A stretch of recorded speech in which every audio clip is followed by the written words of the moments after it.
นอกจากการสนับสนุนช่องของเรานะครับผ่านการกดไลค์กดแชร์แล้วก็ Subscribe นะครับผมปัจจุบันนะครับผมช่องของเราได้เปิดช่องทางใหม่ๆนะครับผมเพื่อให้ผู้ชมนะครับผมและแฟนๆของช่องนะฮะสามารถให้การสนับสนุนช่องเล็กๆช่องนี้นะครับให้ได้ไปต่ออย่างต่อเนื่องนะครับและมั่นคงนะครับผมด้วยระบบสมาชิกนะครับผมที่ช่องเราเพิ่งเปิดขึ้นมานะฮะซึ่งทุกคนสามารถที่จะกดสมัครนะครับผมสมาชิกนะครับผมที่ปุ่มจอยนะครับผมหรือปุ่มสมัครสมาชิกนะครับผมที่มุมขวาล่างใต้คลิปนะครับผมหรือมุมขวาบนในหน้าต่างของช่องนะครับผมเพียงเดือนละ50 บาทเท่านั้นนะครับผมโดยมีสิทธิพิเศษมากมายไม่ว่าจะเป็นตราประทับแสดงระดับหลังชื่อนะครับผมเป็นรูปเรือชิปเปอร์ที่ออกมาแบบอย่างสวยงามนะครับผมพร้อมกับอีโมจินะครับเป็นรุ่นพี่แฮมชิปเปอร์นะครับผมสุดน่ารักนะครับซึ่งใช้ในการพูดคุยนะครับผมในช่องคอมเมนต์พร้อมสิทธิพิเศษต่างๆมากมายที่กำลังจะตามมาในอนาคตนะครับผมอีกอย่างหนึ่งคือทั้งการชมคลิปแบบ Exclusive นะครับก่อนใครนะครับผมหรือโอกาสที่จะได้ทำกิจกรรมต่างๆร่วมกันในอนาคตนะครับผมก็สำหรับสมาชิกเท่านั้นนะครับผมที่เก็บสิทธิ์นี้เอาไว้ให้กับทุกๆท่านนะครับแต่หากระบบสมาชิกยังไม่หนำใจนะครับผมเรายังมีช่องทางอื่นให้สนับสนุนกันนะครับผมไม่ว่าจะเป็นระบบซุปเปอร์แตงนะครับผมซึ่งหากผู้ชมเนี่ยเจอสัญลักษณ์นะครับรูปหัวใจนะครับผมที่มีดอลลาร์ไซน์นะครับผมหรือสัญลักษณ์รูปเงินดอลลาร์อยู่เนี่ยข้างใต้คลิปใดคลิปหนึ่งเนี่ยสามารถที่จะคลิกนะครับผมเพื่อโดเนทนะครับผมแทนคำขอบคุณนะฮะเพื่อเป็นการสนับสนุนช่องได้นะครับหรือจะเป็นการโดเนทนะครับผ่านบัญชีธนาคารนะครับผมซึ่งได้ใส่รายละเอียดเอาไว้แล้วนะครับข้างใต้คลิปนี้นะครับผมเอาไว้ที่คำบรรยายใต้คลิปนอกจากนั้นนะครับผมเรายังได้เปิด Line Open Chat นะครับซึ่งชื่อว่า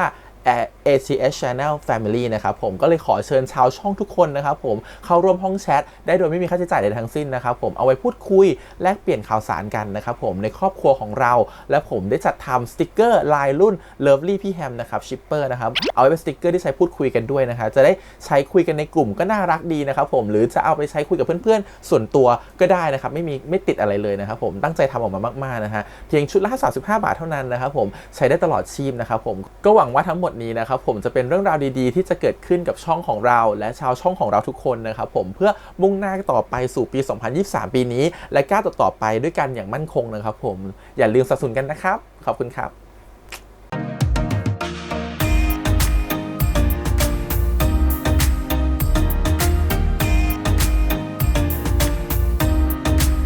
สวัสดีครับยินดีต้อนรับสู่ช่อง ATS Channel นะครับกับพบกันอีกครั้งการ reaction นะผมวันนี้อยู่พี่แฮมนะครับกับการซีรีส์เรื่อง Jailboy The Series EP ที่ 3 นะครับผม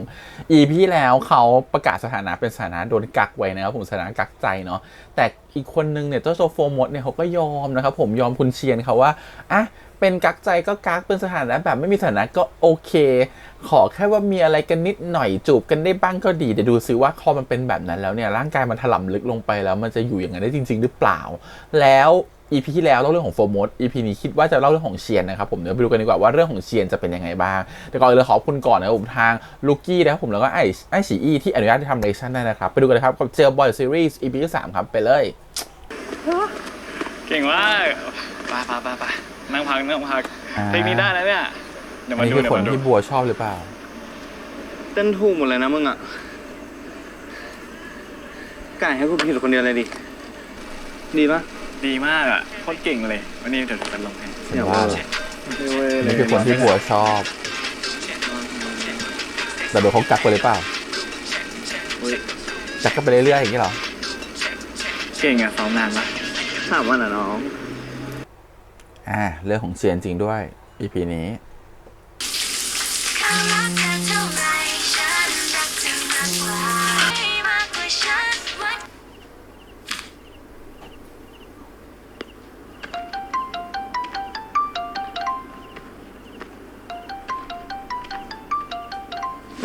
เชียนไม่เคยจะหลับในรอบแรกเลยนะเว้ยงอนเวอร์ไฮบัวแล้วทำอะไรอยู่นอนเล่นจบมึงจำนักร้องที่สยามคนนั้นได้ปะจำได้ดิทำไมไหนเมาคือกูน้องเขาอะสร้างเพลย์ลิสต์ด้วยกันใช่ปะแล้วตั้งแต่วันนี้ไปทำเล็บจนตอนเนี้ยแม่งยังเพิ่มเพลงในเพลย์ลิสต์ไม่หยุดเลยเว้ยกูว่าแม่งคิดกับกูจริงจังเลยนะเว้ยอันนี้คือเลิกยังมึงดูเพลย์ลิสต์กูกับหมูก่อนเถอะหมูมันเพิ่มเพลงมีแต่ความหมายเกี่ยวกับจูบอะจะ kiss me kiss you อย่างนั้นกูจะบ้าเขินว่าคุยกันมาตั้งนานนะกูว่าแม่งถึงเวลาแล้วมันจะขอเป็นแฟนเชื่อกูปะแล้วกูมั่นใจมากว่ามันจะเช็คบินกูเช็คเรียบมึงคือปกติกูจะนั่งเสือก IG Story ของไอ้หมูใช่ปะ ว่ามันจะขึ้นวงแดงเมื่อไหร่เพราะกูอยากรู้ว่าในวันหนึ่งมันทำอะไรบ้าง อัปเดตชีวิตประจำวันอะไรเงี้ย แต่ว่าเมื่อกี้มึงมันไม่ใช่วงแดงแล้วอะแม่งเป็นวงเขียวเว้ย กูคลิกเข้าไปแม่งเป็นคลิปอาบน้ำอะซึ่งมึงก็รู้ใช่ปะสีเขียวคือโค้ดเฟรนด์นะมึง เขาต้องเลือกคนพิเศษให้เข้ามาแบบเห็นบางส่วนในชีวิตที่คนปกติไม่ได้เห็นนะซึ่งกูได้เห็นนะคือกูคือคนสำคัญของเขาแล้วอะน้อยปะฟังนะมงสามไป เดี๋ยวจะบอกนะจ๊ะโค้ดเฟรนใช้กับการให้กับเพื่อนทุกคนจ้ะยกเว้นครอบครัวโอ้อ่ะเดี๋ยวจะไปอวดเขาเจอเขาอวดกลับฉันเข้าใจสถานะแล้วทำเป็นเหมือนเพื่อนที่ปรึกษาได้คุยกันจริงๆก็คือเนียนๆอยากจะชอบเขาวัยรุ่นก็คือวัยรุ่นแค่กี่ยุคกี่สมัยก็เหมือนเดิมไปแหละความสัมพันธ์ทำบ้างทำบ้างทำบ้างให้บัวดูคนเดียว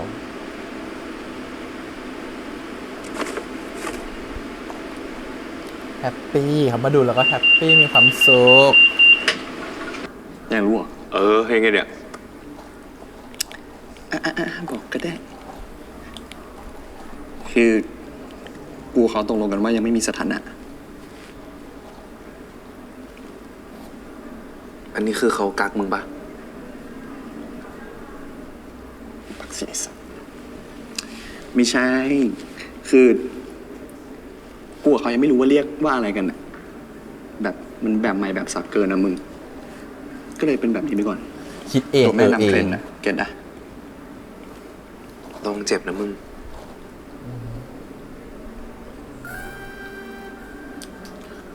บ้าปิ่นรักเกิน มาแมรี่คิดมันนะครับ ลูกชิ้น1 ถุง นี่อะไร ไทยอินอ่ะขอบคุณมากครับ กูล้อเล่นอีสัตว์คืนด้วยค่ะ กูหิว Some like this นี่ กูเห็นมึงหน้าเหมือนกวางก็เลยแบบว่า ขาดเข่าหรือเปล่า ตอนนี้ก็เป็นละ น่ารักอะ thank you มึงห้ามทำพังนะ กูพรีออเดอร์นานมากอีสัตว์ อ่ะ เปลี่ยนบ้าง อันเก่าร้องไห้แล้ว คือมันเก่าเลยกูไม่ใช้ของเก่า ตี อุ๊ยเคสคู่เคสติฟายซะด้วย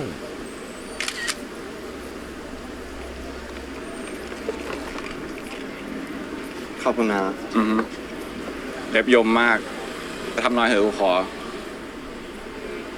เนี่ย กูจองคิวกับไอ้หมูละมันรออยู่นู่น จบ ชีรอละคำธรรมิดานะเคสอะ thank you บ๊ายบาย เอานี้ไม้หนึ่งครับ แล้วก็อันนี้แล้วก็อันนั้นอย่างละไม้ ขอร้อนๆเลยนะครับบัวน้ำปะเอาอะไรอีกไหมอะ เอาสเต็กไก่มานะครับ เต็กไก่ ไม่เอา กูจะกินแตงโม เอาสับปะรดไหม ไม่เอา มึงก็รู้ว่ากูไม่กินอยู่แล้ว กูจะกินแตงโมไอ้เหี้ยจบป้อนหน่อยดิ ไม่ใช่เหรอ ซิลเลอร์ขาย400เนี่ยเอาไม้หนึ่งค่ะ อ่ะสเต็กไก่ก็สเต็กไก่ เอาอะไรอีก เอาอะไรอีก แค่นี้ฮะสั่งไปแล้วใช่ไหม ใช่ เอาแบบร้อนๆเลย ใส่ถุงมาเลยนะครับ ขอมะม่วงหน่อยไม่ร้อน ฉากนี้ใช่ไหม รีดถ่ายอ่ะ กินอะไรไพเลน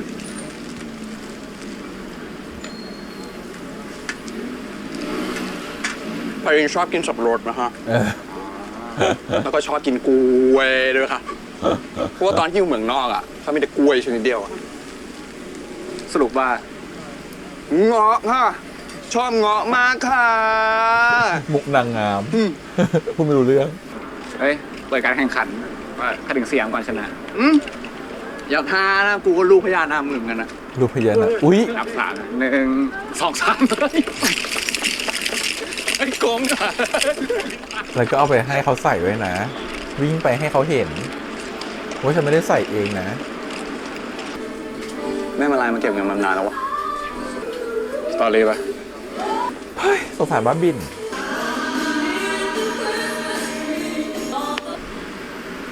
วงเขียวว่ะ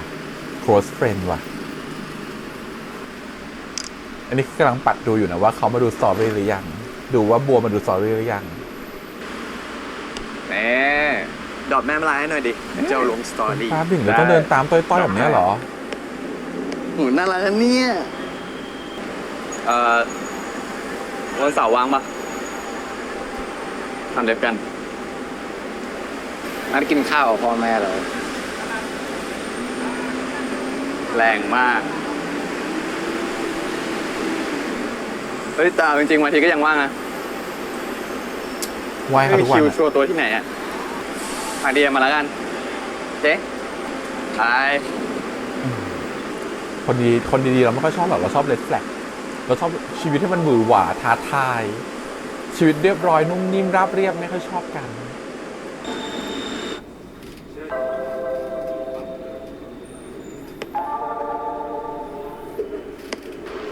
ชาไปหน่อยชาไปหน่อย หมูขอมาหน่อย จะไปขิงเขาขิงได้แรงกว่า ขิงมันโบราณแล้วเนาะเจนแซดไม่ใช่คำว่าขิงเนาะถามแชท GPT ว่าเราชอบคนหนึ่งมากเลยแล้วคนนั้นเขาก็เอาเข้าโพสเฟรนด์ Instagram แต่วันนี้เขาลงรูปโพสเฟรนด์จับมือกับคนอื่น โดยที่ไม่ได้เอาเราออกจากโพสเฟรนด์ แบบนี้หมายความว่าไงหรือเปล่าสรุปเขาคิด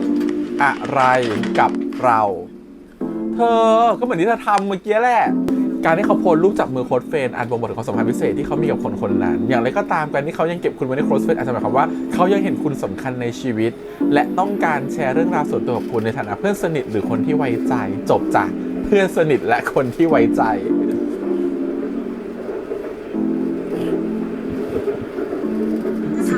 ซีรีส์มันเก๋วะซึ่งดิอ่ะไปแก้โค้ชเฟรนด์ลิสต์ซิจะเหลือใครบ้างตอนนี้มีบัวอยู่แค่คนเดียวใช่ไหมเอาบัวออกอ่ะเอาบัวกลับมาใหม่เอาเข้าออกอยู่นี่แหละอ่ะกลายเป็นโค้ชเฟรนด์ไม่เหลือใครเลย0เป็นซีรีส์ที่โคตรเจนสั้นเลยเจน Y ดูเจน Y เจน X ดูงงแน่นอนพูดเลย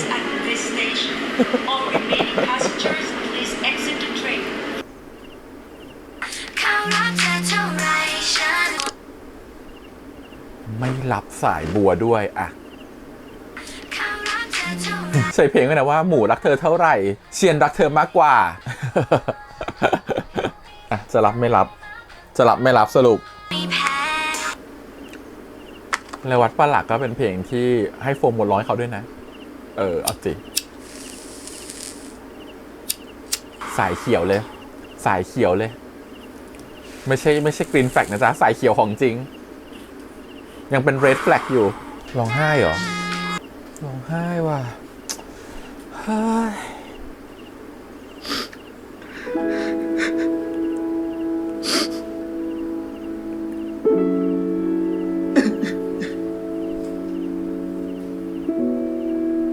ก็คือบัวเขาคงรู้ตัวแหละว่าเขาไปดูสตอรี่สีเขียวแล้วแต่ไม่เห็นว่าสตอรี่อะไร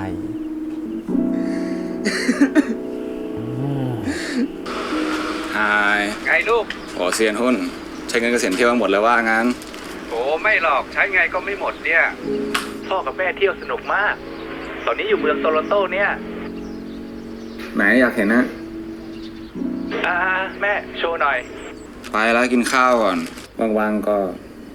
แวะกลับมาทำผิดได้นะ ได้เลยเนี่ยอยากให้เชนทำเล็บให้ดูสิโมแต่เที่ยวไม่ได้ทำเล็บเลยอ๋อเนี่ยคิดถึงนะบ๊ายบายเทคแคร์นะลูก จ้าไป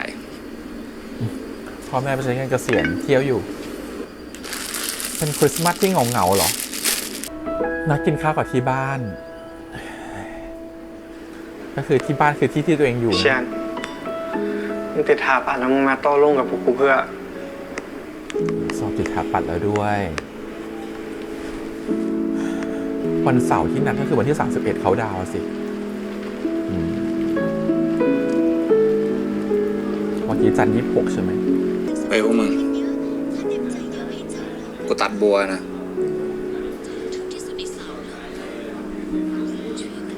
กูไม่อยากพูดแล้ว เ เบื่อแดกเข้าหมาแล้วว่ะ เดี๋ยวพรุ่งนี้น้องเขาทักมาว่าทำไรมึงก็ติดรถกลับไปหาน้องเขาแล้วดิ มึงไม่พูดกูพูดเองคือตัวมันเลี้ยงไข่มึงเว้ยมันไม่ได้รักมึง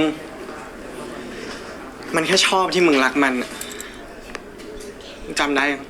กูรู้แล้วนะกูตัดจริงแล้วไง เหมือนที่มึงชอบ ไอ้มูฟออนม้าหมุนเลยเฮีย ที่โฟมหมดรักมึงหรือเปล่า เดี๋ยวกูหาแฟนแม่งเลยไป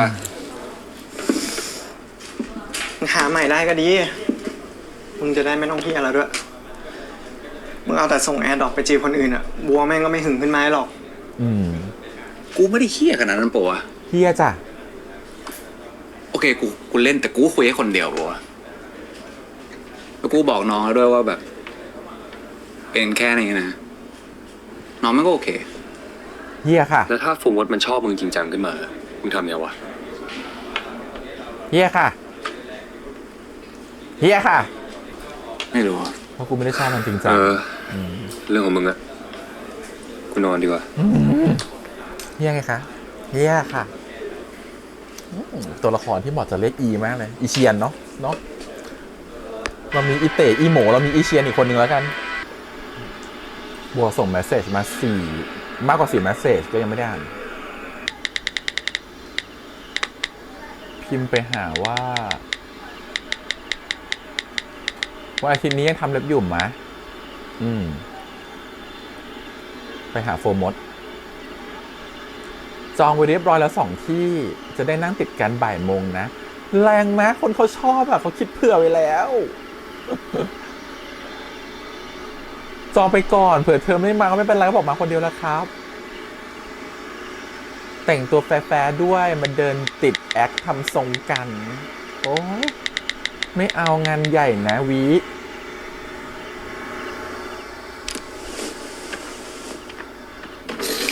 เอาเว้ยเอาเว้ยเพื่อมีแรงกระตุ้นไปชอบน้องโปรโมทบ้าง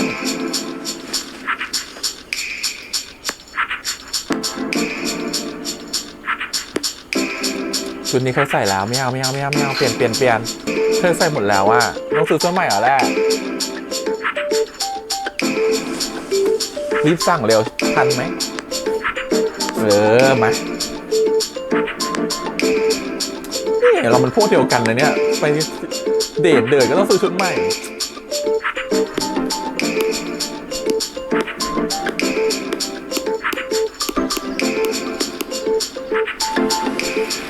L คือโอเวอร์ไซส์ M คือพอดีตัวอยากรู้ว่าจะ M หรือ L สนุกครับ ส่วนผิดไซส์ส่ง S มาสภาพ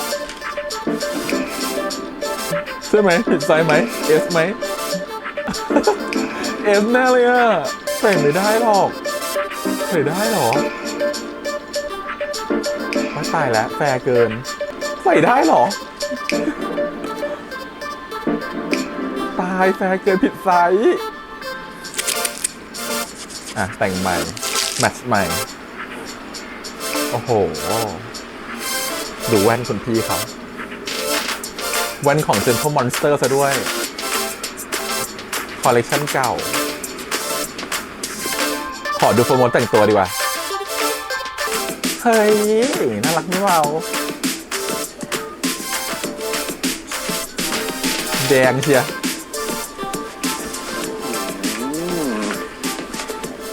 ช้าจริงเวลากระเทยสุดๆนะคะหนู เวลากระเทย ต้องเบอร์นี้เลยเหรอ ปกติอยู่บ้านเป็นแบบนี้ สวยอีกแล้ว เป็นไรอ่ะนี่เป็นไร ไม่เอาอะไรไม่เซลอะ ไหนไม่เซลลอะไรไหนดูดิ ไปชอบกัน อ๋อใส่ไว้ตัวใน เดี๋ยวแป๊บนึงขอดูก่อน ไม่เอา มันโชว์ซิกแพค ไปชอบกันอุ้ยปาด มันผิดไซส์นิดนึงเลยต้องหาเสื้อคลุมใส่ ไป ครับ ชอบกันปะ ไปลองเสื้อหน่อยเร็ว นี่จะดูตรงนี้อยากได้สติ๊กเกอร์นะ ไหนอยากเห็นเสื้อไปลอง สมัยอย่าบังคับ เร็ว ฉัน ขอดูเอา น่ารักอ่ะ ขอดูหน่อยเสื้อมีอะไร ใจเย็นโอเค ไป ไม่มีเสื้อลองเลย มี รวดเร็วทันใจโอ้ รู้สึกเป็นใจ อ่ะวางหน่อย ได้ครับ เรานี่มันก็ ลองเลยไหม เอาสิ ร้ายๆนะเราเนี่ยโฟร์โมดเธอมันไม่เบาหรอก ฉันดูออก ฉันว่าเหมือนเสื้อครอปฉันว่าแล้วมันไม่ได้ ปังมากพี่นัท ได้อยู่ปะไม่ได้ย่ายอยู่ค่ะคำนี้เรียกได้เลย จริง เนี่ยนปจตแล้วเนี่ย แต่สะดือไม่ปังอะเด็สะดือจุนเนี่ย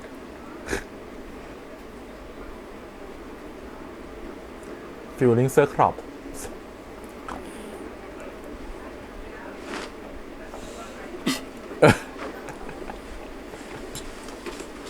ก็เสียวอ่ะจริง เสียวว่ะ ไหน ไม่จุ่มว่ะ สะดือสวยพูดได้เนี่ย วันนี้ใคร ตัวแม่ตัวมัมตัวมันดา ตัวสุดเจียรี ว่ะ พี่จะกลัวอะไร มันแซ่บว่ะ อีโฟร์โมดเนี่ย โอ้ยแบบถ้าทรงมันไม่ได้แล้วแบบมึงไม่อยากเดินด้วยก็ช็อตอยู่ อุ้ยเขาแค่เราอ่ะ เขากลัวเราแบบได้ละอายว่า เอาจริง จะใส่อะไรกูก็เดินด้วยงั้นแหละ อุ้ย เอาชุดนอนก็เดิน เอาเกงในตัวเดียวก็เดิน พูดแล้วนะ เอาจริงกล้าไหมล่ะ โอเค โอเค ก็คือ ให้ถอด แต่แค่ยินประโยคนี้ไหม I don't care Boston I don't care USA I care just my life มันคือเสื้อตัวเมื่อกี้จริงๆใช่ไหม มันไม่ใช่แบบว่าเปลี่ยนอีกตัวหนึ่งใช่ปะของเชียนใส่อ่ะ ตอนที่ซื้อมาเหมือนเล็กกว่านี้ เสื้อแรกมากค่ะฉันชอบคือถ้าหุ่นไม่ดีใส่ไม่ได้เสื้อแบบนี้ เฮ้ย อะไรเหนื่อยแล้วเหรอจบเลย โฟร์หมดก็มีวงเขียวว่ะแล้วเขาเห็นวงเขียวของเขาแล้วด้วย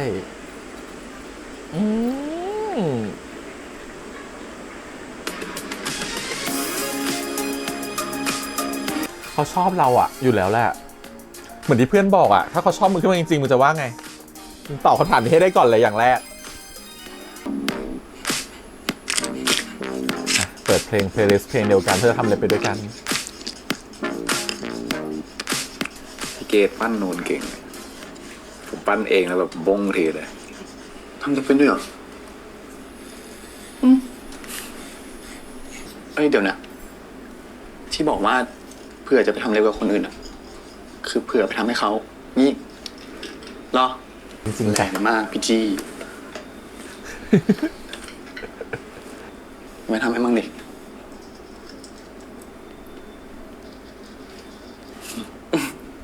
ได้ไหม เป็นแต่ลายโง่ๆนะ ผมมันไม่ติด คุณเนี่ยติดหรือเปล่า แฟน you ทำ want to ให้ do อะ this แต่ทำไม่ละภารกิจจักรวาล ไม่ นะ ใช่แฟนว่ะ ได้จับมือ 24 วิ จับแขนก็ได้ ดีไว้นะ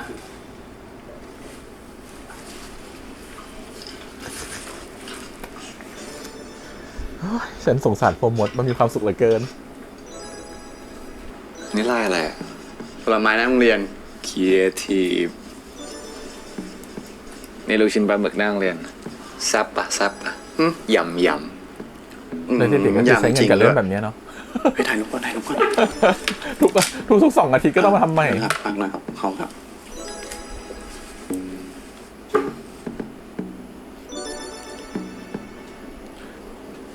ตอนนี้คนไปตัดผมทรงของโบหมดเยอะมากของน้องนิว drop cut ถ่ายรูป น่ารักน่ารัก โอเค อย่างเงี้ยน่ารัก ยาวไปเลย ก็ถ่ายให้บ่อยๆนะ ก็แบบ ไม่ชอบเซลฟี่อะ มาทำไม ก็ดีว่าแบบ กล้องหน้ามันแบบว่า เก็บความหล่อไว้ทั้งหมด อยากถ่ายเมื่อไหร่ก็บอก เดี๋ยวกูสแตนบายหล่อไว้ให้ stand by หล่อว่ะ พูดเลยนะ นี่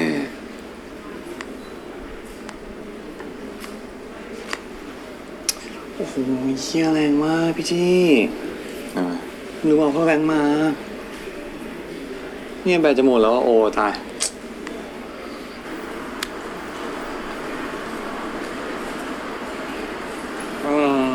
น่าจะพักหนึ่งเลยอ่ะมึงไปเดินเล่นก่อนไหมเบื่อพอไม่จะรอเพื่อน อืม ตัว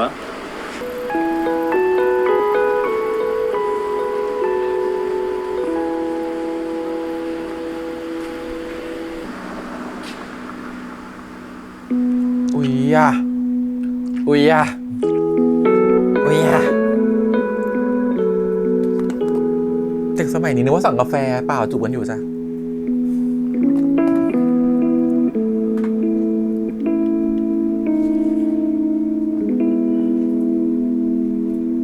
เลิกกักแล้วพักก่อนนะเตง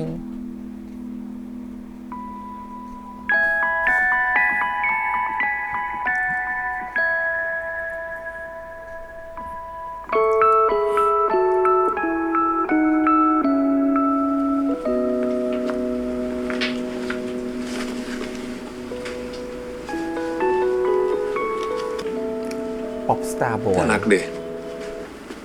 ไอเทมคู่เหรอ อันนี้มันจะเริ่มมากกว่าความว่าไม่มีสถานะนะ เพราะลงด้วยกันเนี่ย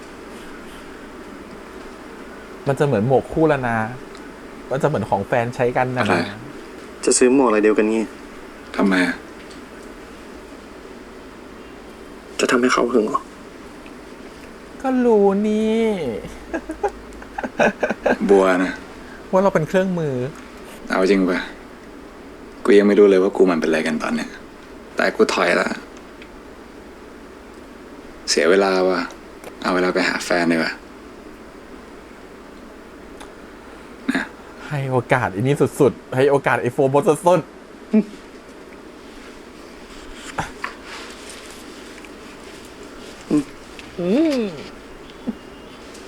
ตรงซื้อได้ป่ะ จริงไหม แบบใบเนี่ย ไม่รู้ ๆ เขินอยู่ ไม่ได้อะ ไม่รู้ ก็เหมือนกันไม่เห็นเป็นไรเลย ก็เหมือนกันว่ะ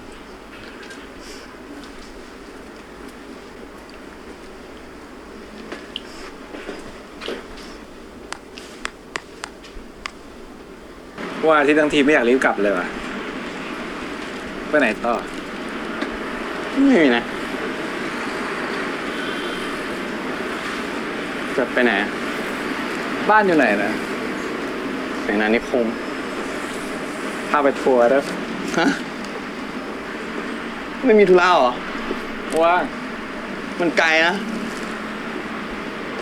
หนานะ จะเลือกไปจับมือกันไหมหรือจับแขนเขาไหม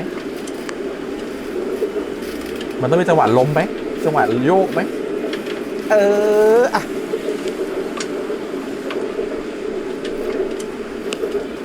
มึงเปิดแอร์ดอมมาดิ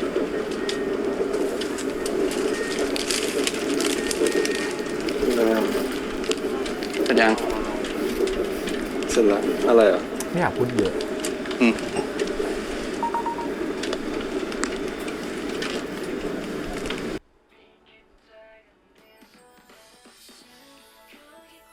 ตายแล้ว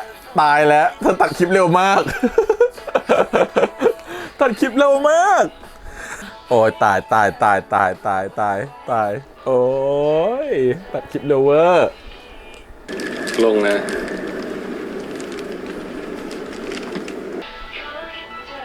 ปึ้งเข้าไปโฟมอสไปเป็นโพสคนเดียวเท่านั้น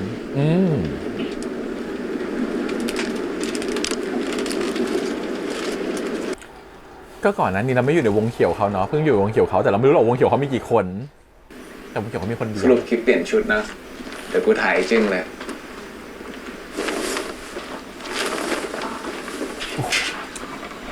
บ้านแบบว่าเต็มบ้านมากสติ๊กเกอร์ เอายังอ่ะ พร้อมแล้ว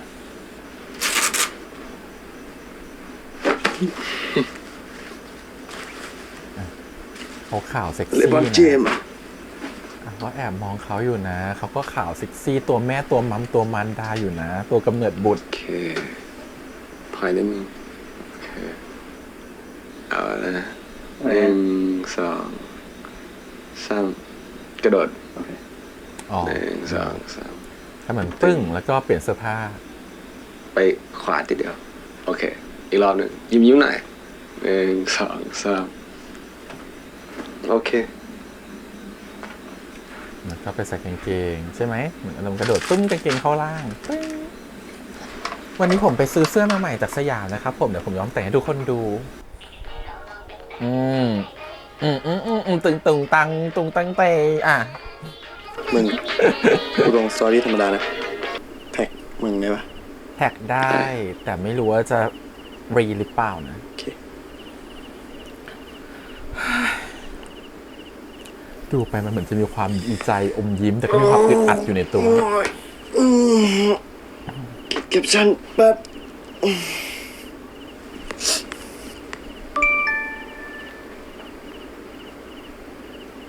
หายบัวแท็กมาทำไรไม่คอเหรออ่ะเพื่อนๆเต็มเป็นหมาเพื่อนๆเต็มเป็นหมาเร็ว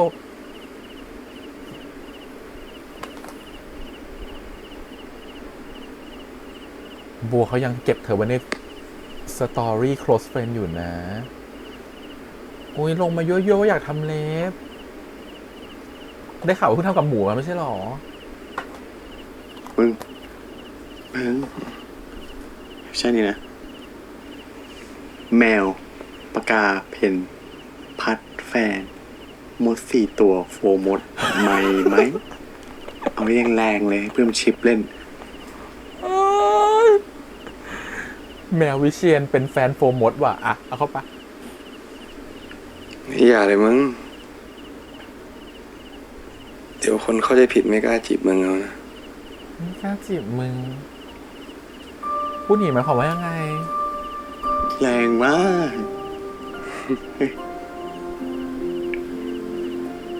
งั้นเดี๋ยวกูค่อยลง ตอนนี้คิดแคปชั่นไม่ออก มาเที่ยวกับเขาเพื่อคิดว่าตัวเองจะลืมอีกคนนึงได้ มาคอยแก้เหงาคลายเหงา ทีนี้ก็รู้ตัวทุกอย่างแหละ แต่ก็ยอมให้เขาเล่นกับหัวใจเฮ้ย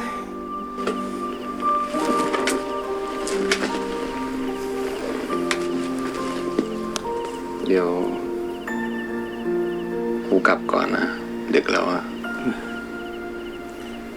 ฉันอยากชวนเพื่อนของเชียร์มาเป็นหมอดูมากเลยทายไว้ว่าจะเป็นหมากันจริงเป็นหมากันหมดแล้วเนี่ยเดี๋ยวเขาทักกลับไปให้หาเขามึงก็กลับไปเฮ้ยวักวัยรุ่น เจอกันมา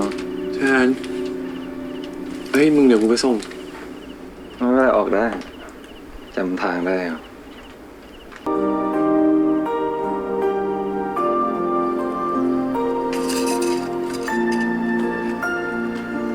ที่โรงเรียน มาไปขี้หน้าเราตอนเช้า กับบัวคือมากินข้าวที่บ้านได้นะจ๊ะ แล้วก็คือทำเล็บให้บัวด้วยใช่ไหมสงสัยแชร์เพลงให้กันในลิสต์เดียวกันระหว่างนั่งทำเล็บ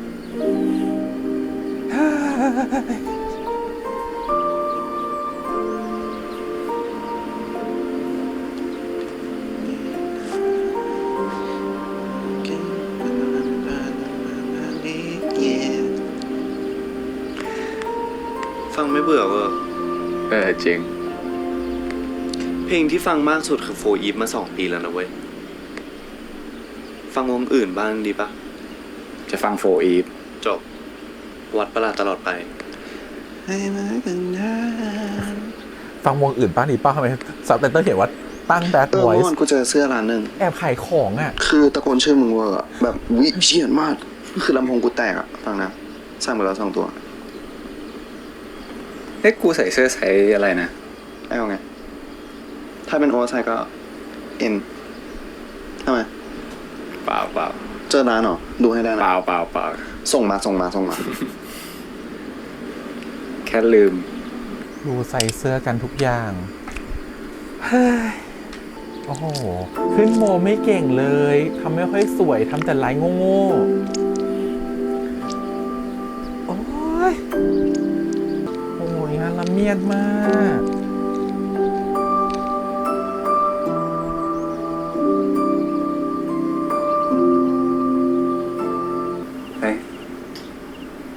ขอเล็บหน่อย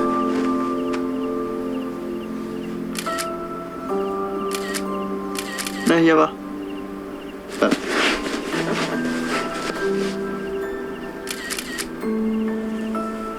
ทำไม่สวยเลยทำไม่เก่งเลย ขอเลยไม่ใช่ QC ไม่ เชียนเป็นไรอ่ะ รอดู มาวันนี้ก็ยุ่งกับเรื่องสตอรี่เนี่ยไอจีเนี่ยมันต้องแข่งกันตรงนี้แหละอ่ะลงไงจ๊ะโค้ดเฟนไหมมันก็ต้องไปเอาโฟมดออกเอาออกยังอ่ะ edit close friend list อ่ะ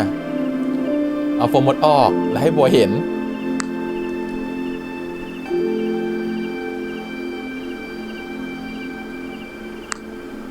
เฮ้ย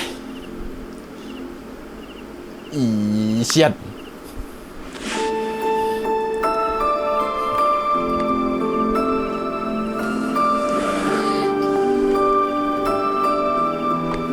ดีได้วันเดียว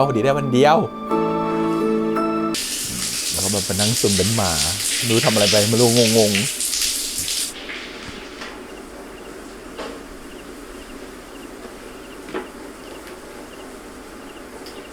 แค่เปิดวงเขียวแล้วเขารู้ว่าเขาเข้าไปดูได้เขาก็รู้เลยว่าเอาเขากับเขาโคตรเป็นแล้วท่านี้เขาก็รู้สึกว่าโอเคฉันดึงเธอกลับมาได้ละดีใจที่เธอถูกรักเขาเปิดประตูนะเว้ยให้เข้าไปนะเว้ยเปิดประตูให้เห็นว่าอาบน้ำนะเว้ยแล้วเปิดเพลงวัดประหลาดอ่ะ หมูจ๋า หมูจ๋า เธอ วะ ดูอันนี้ยัง TikTok ที่เราส่งไปให้อ่ะ น่ารักมาก แต่น่ารักน้อยกว่าเธอนิดนึง ส่งให้นะดีด้วย แบบนาต้าเราเล่นเกมอยู่อ่ะ เพื่อนช่วยด่ามันทีเพื่อนบอกกูเลิกยุ่งละ เดี๋ยวเอาอันนี้1 อันครับ แล้วก็เอาลูกชิ้นนั้น เนี่ยเขาเล่นดีซะด้วยนะยืนเฉยๆร้องไห้ได้เขาก็เล่นเก่งเกิน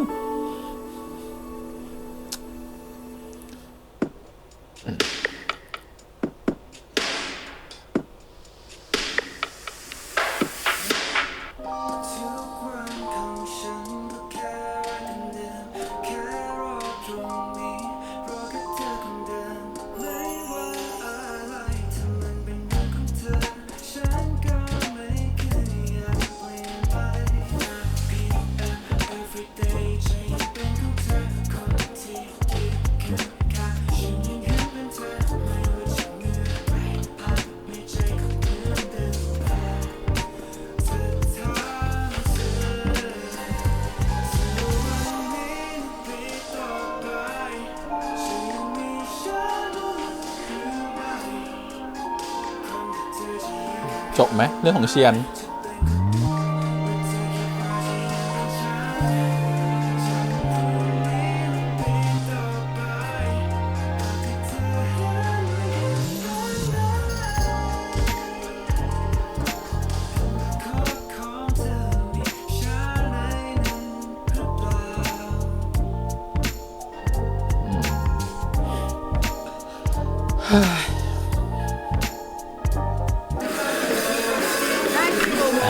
นี่คือเรียนจบแล้วจะขอเงินแฟนกี่โมงวะ เทเขาแล้วมึง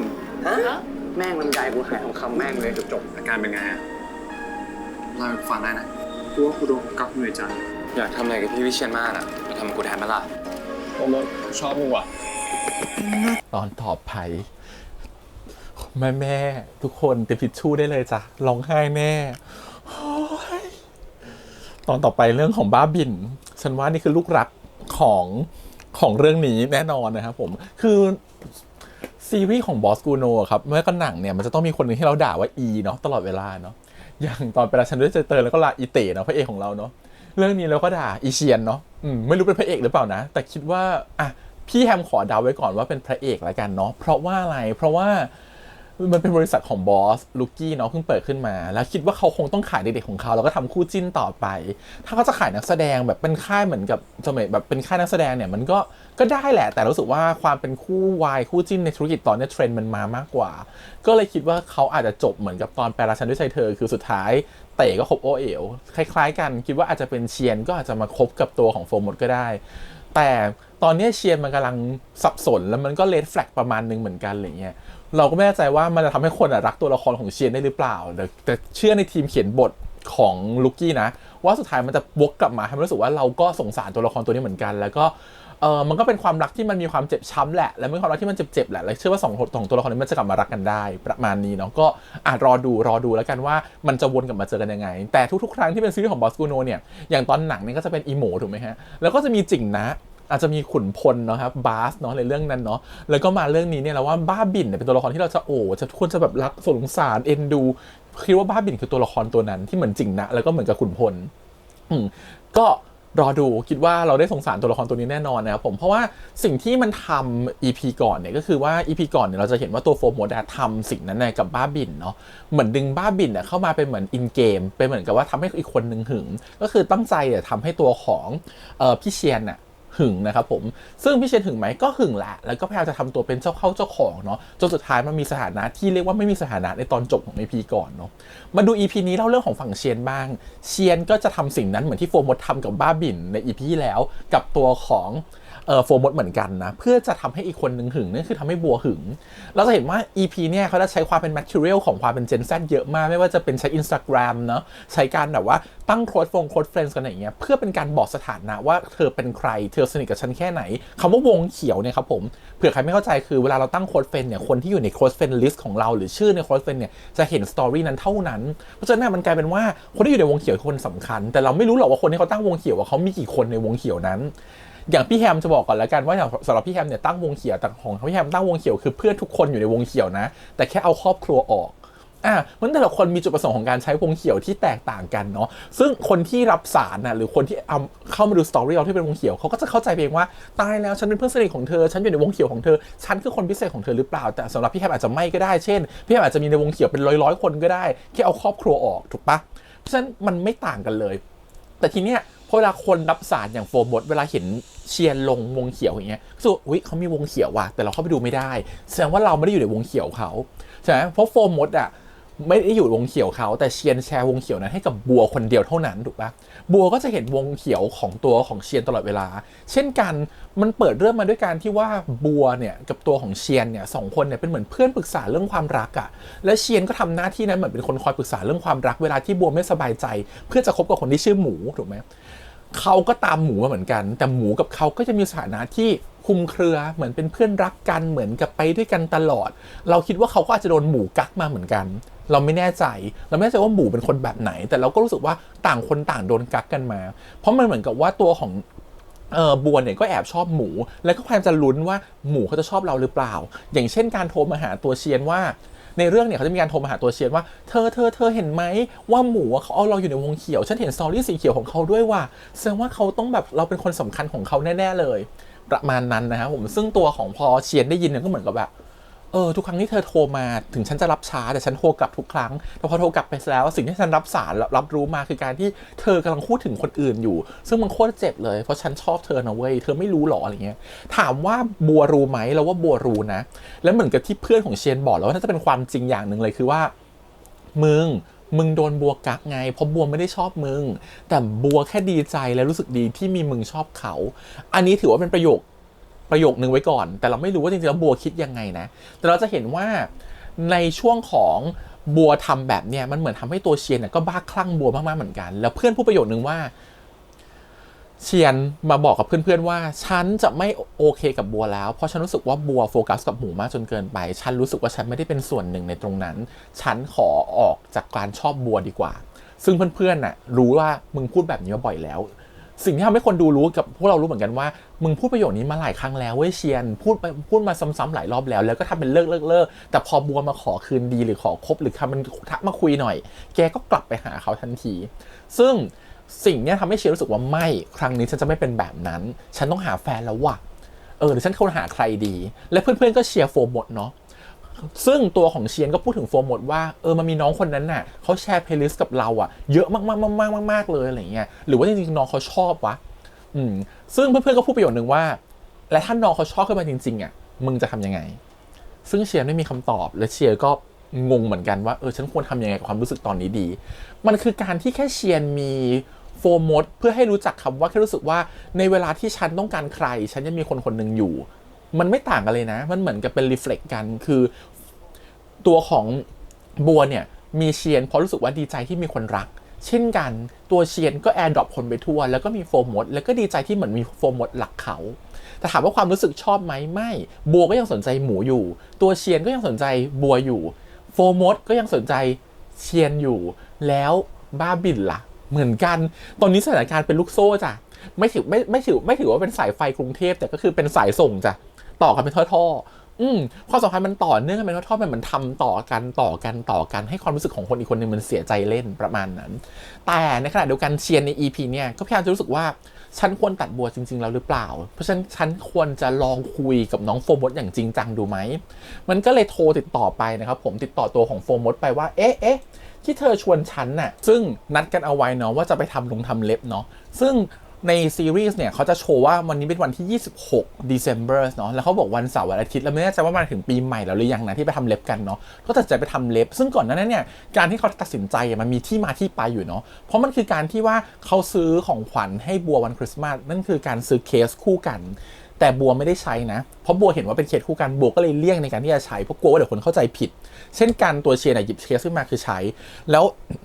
ก็ไปเต้นติ๊กตอกกันแล้วก็เห็นว่าตัวของบัวก็ยังโฟกัสกับตัวข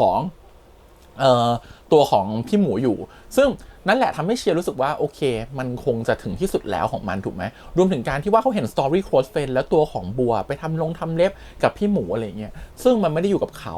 มันทำให้เขาถึงขั้นต้องเสิร์ชใน ChatGPT ว่าคำว่า close friend คืออะไรแล้วก็เจอคำว่าเป็นเพื่อนสนิทและคนที่ไว้ใจเนาะมันทำให้รู้สึกว่าหรือจริงๆเราเป็นแค่นั้นวะมันก็เลยมีความแบบน้อยมึนปฏิเสธโฟมดไปนะว่าโฟมดชวนว่าไปทำเล็บด้วยกันไหมก็บอกว่าเดี๋ยวกินข้าวกับที่บ้านแล้วโคตรพีคเลยตอกย้ำคือที่บ้านอยู่โตรอนโตไม่ได้อยู่เมืองไทยพ่อแม่อยู่ที่นู่นแล้วจะกินข้าวกับพ่อแม่ได้ยังไงมันคือการโกหกเพื่อรู้สึกว่าฉันไม่ได้อยากนัดเธอเพราะฉันเผื่อวันสำคัญเนี่ยให้กับตัวของบัวแต่เพิ่นว่าบัวไม่นัดเราไงถูกไหมก็เลยเลือกที่จะไม่รับโทรศัพท์บัวแล้วบัวโทรมาหลายรอบมากแล้วก็เอาบัวออกจากวงเขียวซึ่งบัวสังเกตได้ว่าผิดปกติพอมันผิดปกติปุ๊บเนี่ยก็เลยโทรมาย้ำซึ่งเชียนก็รู้สึกว่าไม่รับแล้วพอไม่รับเสร็จแล้วเนี่ยสิ่งที่เชียนทำก็คือว่าก็เป็นสีเขียวจริงจ้ะก็คือเอาขึ้นมาสูบเลยนะสายเขียวนะคะสูบเสร็จปุ๊บก็มีความร้องไห้ซึ่งฉากนั้นต้องบอกเลยว่าน้องไปเนี่ยเล่นแบบได้ดิ่งอารมณ์มากๆคือมันความรู้สึกคือแบบกูโดนอะไรอยู่เนี่ยกูอยู่กับตรงนี้มานานแค่ไหนแล้วอะแล้วกูก็ยังโดนซ้ำๆแบบนี้หรออะไรเงี้ยแล้วสุดท้ายก็ร้องไห้นะครับผมแล้วก็ปล่อยร่ำไห้ออกมาพร้อมๆกับการแบบว่าสูบตัวของวีดไปด้วย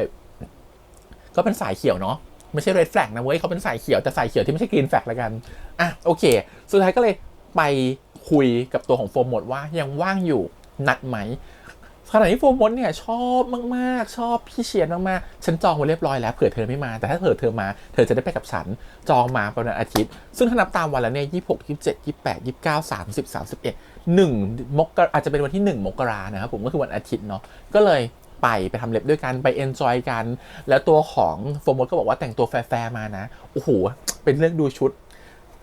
ไม่มีชุดเลยชุดทุกชุดมันใส่ใน Instagram หมดแล้วมันลง IG หมดแล้วต้องซื้อชุดใหม่แล้วก็ชุดที่เซ็กซี่มากๆมีความแบบเสื้อรัดรูปเลยครับผมสะดือโชว์สะดือหน่อยๆอะไรเงี้ยซึ่งมันเห็นถึงความพยายามนิดนึงว่าเฮ้ยอยากจะเดทเขาจริงๆว่ะอยากจะแบบเป็นอะไรที่มันรู้สึกว่าพิเศษเพราะว่าตอนนั้นมันใจมันคิดว่ากูต้องออกจากความเป็นบัวให้ได้วิ่งไปหาโฟมดแล้วก็จัดทุกอย่างให้มันดูเป็นแบบพิเศษที่สุดเนาะเพื่อจะไปเจอโฟมดแต่งตัวให้มันเซลฟ์ที่สุดแต่ว่าจะมีความไม่เซลฟ์เพราะเสื้อมันรัดไปหน่อยพอมาเจอโฟมดก็เชียร์อัพมากว่าบูสต์เต็มที่เสื้อเธอสวยมากเธอทำอะไรก็ดูดีไปหมดแหละจะดูจุ่นเธอก็ชอบเธอนู่นนี่นั่นก็กล้าที่จะมั่นใจมากขึ้นไปเล่นโรลเลอร์เบลดด้วยกันไปเดินเล่นด้วยกันถ่ายรูปถ่ายสตอรี่ด้วยกันทำคอนเทนต์ร่วมกันนะครับผมแล้วก็ทำให้ตัวของเชียร์รู้สึกว่าฉันได้เปิดใจกับคนนี้มากขึ้นว่ะทำเล็บด้วยกันเขาก็ชวนว่าวันหลังทำเล็บให้ฉันบ้างสิเธอทำเล็บเป็นหรออะไรเงี้ยเชียร์ก็บอกว่าทำเป็นที่ตัวของโฟมถามว่าที่บอกจะไปทำเล็บให้คนอื่นเนี่ยก็คือทำเป็นใช่ไหมแล้วทำให้คนอื่น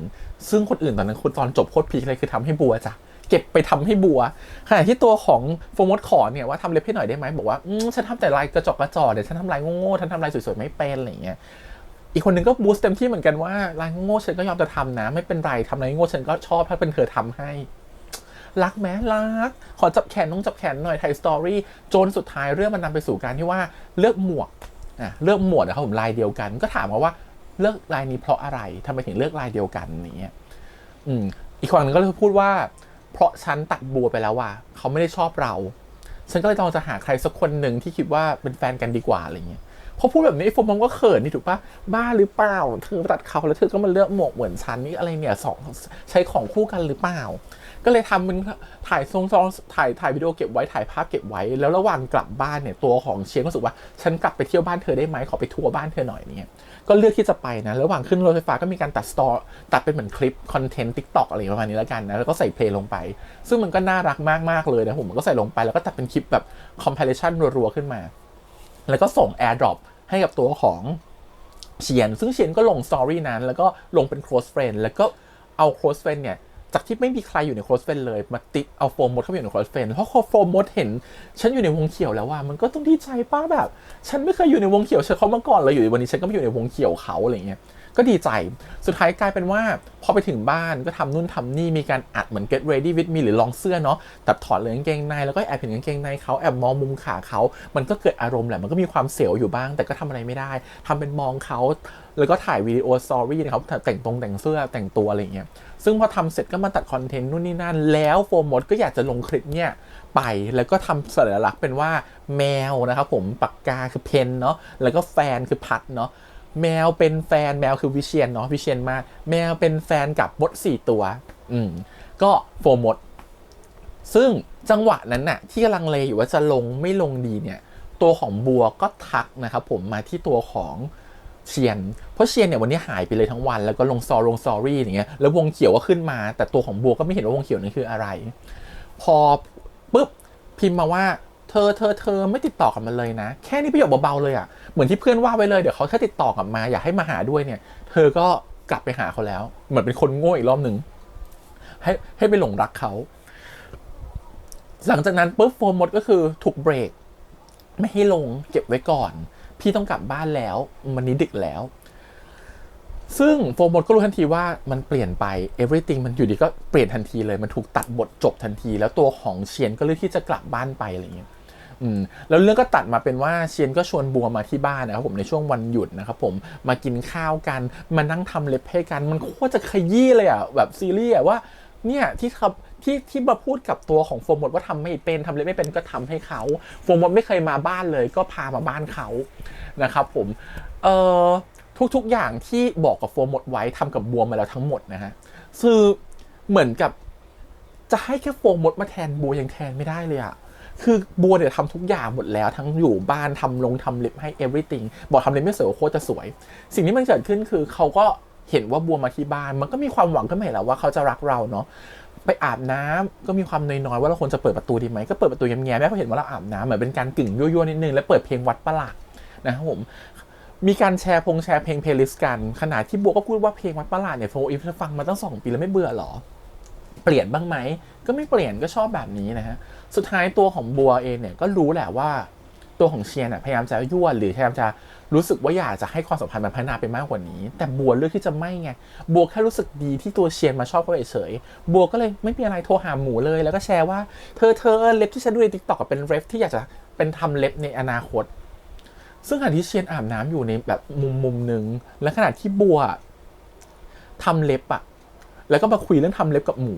คือมันเป็นซีนที่แบบดีมากๆคือคนนึงอยู่ในห้องน้ำเปิดประตูอ้าซ่านะคือเธอจะเปิดมาคือรอให้เธอไปอาบน้ำกับเขาก็ได้นะไปกอดเขาข้างในห้องน้ำก็ได้ไปทำอะไรกันเขาก็ได้แต่ไม่เรื่องที่โทรศัพท์หาหมูแทนแล้วก็เสียงก็ลอกเข้าไปในห้องน้ำพีคไหมล่ะระเบิดบลูมกันไปเลยจ้ะก็แบบคือรู้เลยว่าฟีลลิ่งของเชียนมันก็ต้องแซดมากๆขนาดไหนขณะเดียวกันตัวบัวก็ไม่ได้แคร์ตัวของเชียนเท่าไหร่เลยนะครับผมในความสัมพันธ์ครั้งนี้พอมาถึงวันต่อมาตัวของเชียนเดินออกมาจากมาเปิดเทอมเรียบร้อยแล้วกลับมาเรียนหนังสือกันใหม่ตอนแบบหลังปีใหม่ออกมาจากโรงเรียนปุ๊บก็เห็นตัวของโฟมดนั่งกินผลไม้กับเพื่อนเนาะแล้วก็เห็นปุ๊บแล้วก็เศร้าเพราะว่าก่อนที่จะเห็นเนี่ยเราไปเห็นสตอรี่ว่าบัวเขาก็ลงสตอรี่นู่นนี่นั่นกับตัวของหมูอีกแล้วมันมีฉากที่มันดีมากคือมองแล้วก็ร้องไห้ว่าสิ่งที่กูทำอยู่ตอนนี้กูตัดสินใจผิดอะไรหรือเปล่ากูทิ้งเขาหรือเปล่าหรือกูเลยคือความคิดในหัวของเชียนมันสับสนไปหมดแล้ว แต่ก็เลือกที่จะเดินออกไปแบบงงๆเดินออกไปแบบไม่รู้ว่าตัวเองตอนนี้ต้องการอะไรไม่รู้ตัวเองตอนนี้ต้องการชอบใครไม่รู้ตัวเองตอนนี้เป็นอะไรความรู้สึกตอนนี้มันขุ่นมัวหมดเลยแล้วเรื่องก็ทิ้งค้างไว้แบบนั้นแล้วก็จบนะครับผมซึ่งมันก็เหมือนที่เพื่อนๆเขาพูดแหละว่าถ้ามึงไม่ได้ชอบโฟมแล้วมึงทำแบบเนี้ยมึงโคตรจะเฮี้ยเลยนะเว้ยใช่เฮี้ยจริงๆ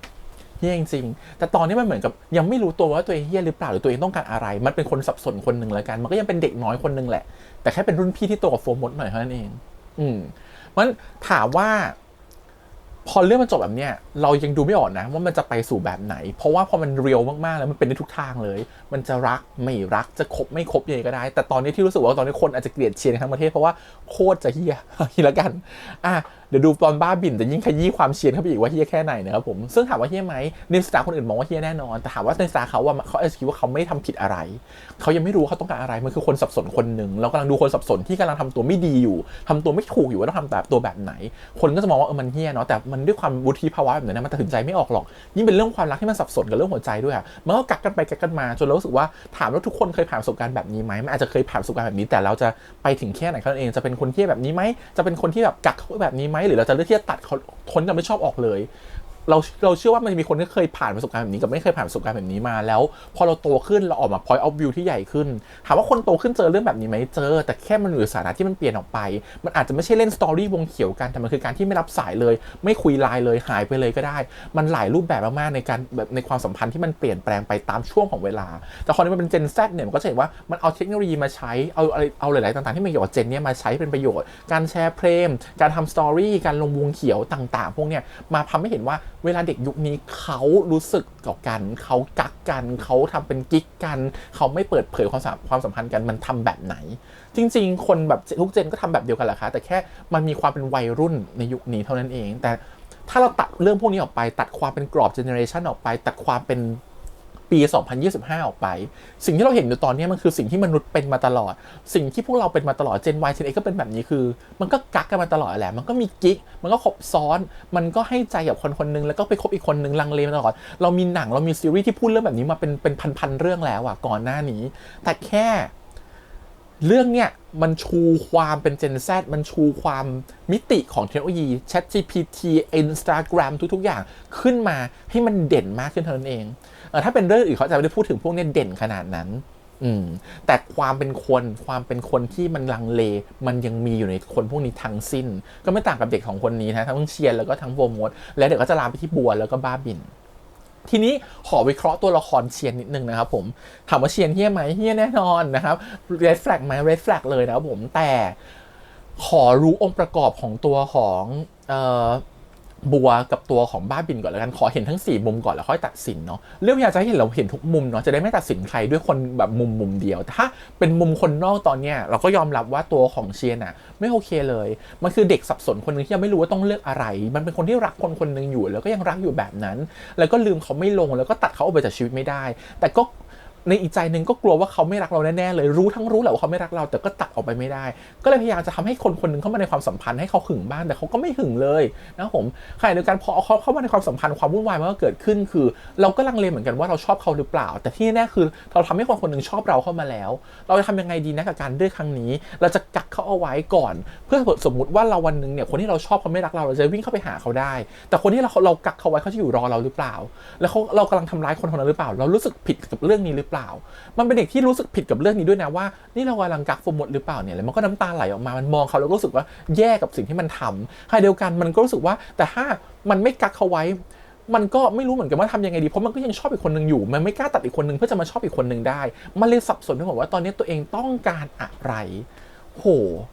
เนี่ยมันคือเด็กสับสนคนหนึ่งพอความสับสนของคนหนึ่งมันถึงบอกไงครับว่าบางครั้งคนเราที่เวลามันสับสนเนี่ยมันแค่เลือกไม่ถูกมันก็เป็น red flag กับใครบางคนแล้วมันก็กลายเป็นคนที่เหี้ยต่อใครบางคนแล้วเพราะแค่เราเลือกไม่ได้เราตัดไม่ได้ประสบการณ์ของวัยรุ่นที่ผู้ใหญ่อาจจะมีมากกว่าในตรงนี้คือการที่ตัดอะไรง่ายขึ้นเพราะเขาเข้าใจตัวเองมากขึ้นว่าตัวเองต้องการอะไรแต่วันนี้เชียร์มันยังไม่รู้เลยว่าตัวเองต้องการอะไรไม่รู้ว่าตัวเองต้องการแบบไหนมันรู้แค่ว่าแค่รู้สึกดีกับคนนี้มันก็ยังแค่ไม่แล้วยิ่งมันสอบติดมหาลัยด้วยเนาะมันติดมหาลัยก่อนเพื่อนๆแล้วมันก็โฟกัสแค่เรื่องความรักแล้วมันเพราะความรักมันชอบกับคนนี้มันก็เอาคนนี้ไม่ออกจากใจมันเอาคนนี้ไม่ได้มันเลยตัดไม่ได้ว่าถ้าตัดแล้วมันจะดีขึ้นแค่ไหนมันคือการไม่กล้าตัด สิ่งที่ไม่เหมาะกับตัวเองฮะขณะที่ผู้ใหญ่เนี่ยมันจะมีความตัวนี้มากขึ้นกว่าเด็กตรงที่ว่าเขากล้าตัดสิ่งที่รู้สึกว่าไม่ใช่กับตัวเองออกไปได้ทันทีได้เร็วยิ่งขึ้นเพราะมันเคยผ่านมุมนี้มาก่อนคือการที่ตัดอะไรช้าตัดอะไรไม่ออกเหมือนกันสิ่งนี้แหละคือสิ่งที่มันเป็นในตัวของเชียนพอมันเป็นในตัวของเชียนมันทำให้เชียนมันสับสนและตัดไม่ออกเพราะตัดไม่ออกมันเลยไปทำร้ายคนอื่นโดยที่มันไม่ตั้งใจหรอกแต่มันในมุมของคนอื่นที่มองเข้ามามันคือการทำร้ายแบบเต็มขณะที่บ้าบิ่นก็สงสารโฟมหมดมากๆว่าแบบเธอเป็นแบบเนี้ยเธอจะเหนื่อยนะเธอจะโดนกักหรือเปล่าบ้าบิ่นคือคนที่มองทุกอย่างแบบเห็นใจเพื่อนแต่อีกอย่างหนึ่งเราจะเห็นเสียงบ้าบิ่นรอดมาใน EP ต่อไปว่าฉันก็ชอบโฟมดเหมือนกันหมายความว่าบ้าบิ่นก็อาจจะเป็นคนที่แอบชอบโฟมดมานานแล้วเหมือนกันแต่แค่ไม่กล้าพูดด้วยความเป็นเพื่อนกันก็ไม่อยากเสียเพื่อนไปเหมือนกันเวลาเราเป็นเพื่อนกันแล้วอยากจะชอบกันนะครับผมบางทีนะการเลือกที่จะบอกหรือไม่บอกนะไม่อยากดูจุดจบของคู่นี้เลยว่าเขาจะเป็นเพื่อนกันได้ต่อไปไหมหรือเขาจะเลิกเป็นเพื่อนกันเพราะประสบการณ์ที่เคยผ่านมาทั้งหมดไม่ว่าจะเป็นแบบไหนก็ตามนะครับผมถ้าคุณเป็นเพื่อนกันแล้วคุณชอบกันคุณควรบอกไปเลยตรงๆดีกว่าถ้าคุณไม่บอกสุดท้ายวันนึงชีวิตมันไม่ทำให้เขาได้เป็นเพื่อนกันตลอดไปหรอกครับมันน้อยคนที่จะเป็นเพื่อนกับคนคนนึงได้ตลอดไปถึงตั้งแต่เด็กยันโตน้อยมากๆและถึงคุณจะเป็นเพื่อนได้ต่อไปแล้วคุณต้องเก็บความสัมพันธ์และความรู้สึกแบบนี้ไว้อยู่มันก็ยังเป็นแบบนั้นค้างคาอยู่ในใจไปเรื่อยๆถามว่าเพื่อนรับรู้ไหมเพื่อนก็อาจจะรับรู้นะมันคงไม่ต่างกับการที่โฟมมันก็อาจจะรับรู้ประมาณนึงแหละว่าบ้าบิ่นแอบชอบเหมือนที่โฟมเข้าใจว่าตอนนี้เชียนกำลังกักเขาอยู่เรารับรู้ได้ด้วยตัวของเราเองครับเพราะการที่เลือกที่จะไม่บอกไปและเก็บเอาไว้มันอาจจะความรู้สึกคือเราไม่อยากเสียเพื่อนเนาะแต่สุดท้ายเราต้องมองว่าสุดท้ายอนาคตเพื่อนไม่อยู่กับเราไปตลอดมันก็เสียเพื่อนอยู่ดีไม่ทางใดก็ทางหนึ่งเป็นเราเลือกที่จะบอกเพื่อนไปดีกว่านะว่าเราชอบแล้วเคลียร์กันตรงนั้นดีกว่าว่าความชอบเป็นไปได้หรือเปล่าแล้วจะเป็นเพื่อนกันต่อไปได้ไหมแล้วถ้าชอบแล้วยังเป็นเพื่อนกันต่อไปไม่ได้ถึงให้ไม่บอกชอบมันก็ไม่เป็นเพื่อนกันต่อไปอยู่ดีถ้าความรู้สึกเราเปลี่ยนไปแล้วเพราะฉะนั้นสิ่งเนี้ยคือสิ่งที่อยากจะแบบรอดูเหมือนกันว่าบ้าบิ่นพอบอกไปแล้วจะเกิดอะไรขึ้นมันต้องเป็นความที่แบบเสียใจแน่ๆแต่ขณะที่ตัวของโฟมดเนี่ยมันพูดออกไปแล้วแหละว่าชอบตัวของพี่วิเชียรแต่พี่เชียรจะกักเขาแบบไหนจะเก็บเขาแบบไหนไว้เท่านั้นเองแล้วตัวของโฟมดจะรอได้แค่ไหนเท่านั้นเองมันก็คงรอกันไปรอกันมาเนาะแต่ขณะเดียวกันเราก็กลัวเหมือนกันว่าตัวโฟมดจะเป็น red flag ให้กับตัวบ้าบิ่นเหมือนกันเรื่องนี้ดูแล้วแบบสับสนปวดหัวเลฟแฟกกันไปเลฟแฟกกันมานะครับผมก็ถามว่ามันจริงไหมมันก็จริงมากๆเลยถามว่ามองในมุมของแต่ละตัวละครสงสารไหมก็สงสารมากเลยเนาะแต่พอในมองมุมคนนอกเราคอยเห็นความสัมพันธ์นี้แล้วมีแต่เละกับเละแบบสงสารรอเลยรอดูแล้วกันครับว่าเรื่องจะเป็นยังไงต่อไปแต่เรื่องของงานภาพงานศิลป์งานกำกับการแสดงงานแสดงต่างต้องบอกว่าเด็กพวกนี้เก่งมากนะทุกคนเล่นกันแบบได้แบบเล่นกันแบบมากฝีมือมากคือรู้เลยว่าบอสขยี้เด็กๆมาเยอะมากๆจนเด็กรู้สึกแบบเขาเล่นแค่นิ่งๆส่งแค่สายตาก็รู้เลยว่าเขาคิดอะไรตัวของโฟมดเหมือนจะยอมทุกอย่างเนาะเหมือนจะยอมตัวของเชียนทุกอย่างแต่จริงๆลึกๆเขารู้ทุกอย่างนะว่าเขาอยู่ในสเตตัสไหนเขารู้ทุกอย่างว่าถึงเนี้ยสิ่งที่ตัวของเชียนทำกับเขาอยู่คืออะไรเพราะฉะนั้นอย่าให้ความหวังเขามากจนเกินไปเดี๋ยวเขาจะถล่มลึกกว่านี้เขาก็รู้แหละว่าเขากำลังโดนกักเขากำลังโดนแกล้งเขากำลังโดนหลอกอะไรบางอย่างอยู่ขณะเดียวกันตัวของเชียนเองก็รู้ว่าโฟมดต้องการอะไรและก็รู้เหมือนกันว่าบัวกำลังทำอะไรกับเขาเช่นกันบัวก็รู้เหมือนกันว่าตัวของเชียร์รู้สึกเองกับบัวคือต่างคนต่างรู้แต่แค่เลือกที่จะอิกนอร์เลือกที่จะไม่พูดถึงเลือกที่จะอยู่เฉยๆก่อนการที่เราอยู่เฉยๆเลือกที่จะอิกนอร์ถามว่าจะดีขึ้นไหมมันอาจจะดีขึ้นในแค่เวลานี้เนาะแต่ในระยะยาวแล้วว่ามันมีแค่ระเบิดที่รอเวลาตูมเท่านั้นเองเฮ้ยเหนื่อย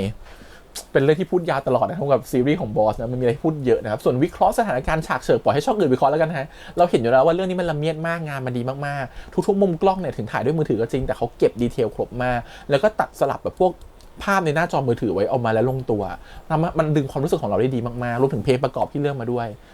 มันแบบทำให้เราอินไปกับความเป็นเด็กยุคนี้ที่มันมีความรักที่มันสับสนปนเปมากๆอะไรอย่างเงี้ยยิ่งเทคโนโลยีมากขึ้นมันทำให้คนสับสนมากขึ้นยิ่งเทคโนโลยีมากขึ้นมันทำให้คนคิดไปเองมากขึ้นยิ่งเทคโนโลยีมากขึ้นมันทำให้คนทำอะไรบางอย่างที่รู้สึกว่ามันทำร้ายความรู้สึกของคนกันเองได้ง่ายมากขึ้นไปด้วยซ้ำที่กับคนสมัยก่อนอาจจะไม่ได้ง่ายแบบนี้เนาะในการทำร้ายความรู้สึกแบบนี้รอดูครับกับเจลบอย EP ที่ 4ครับวันนี้ประมาณนี้ขอบคุณอีกครั้งฝากกดไลค์กดแชร์กด subscribe จะได้เสียงทาง YouTube Instagram Twitter แล้วก็ Facebook วันนี้พี่แฮมไปก่อนนะครับบ๊ายบาย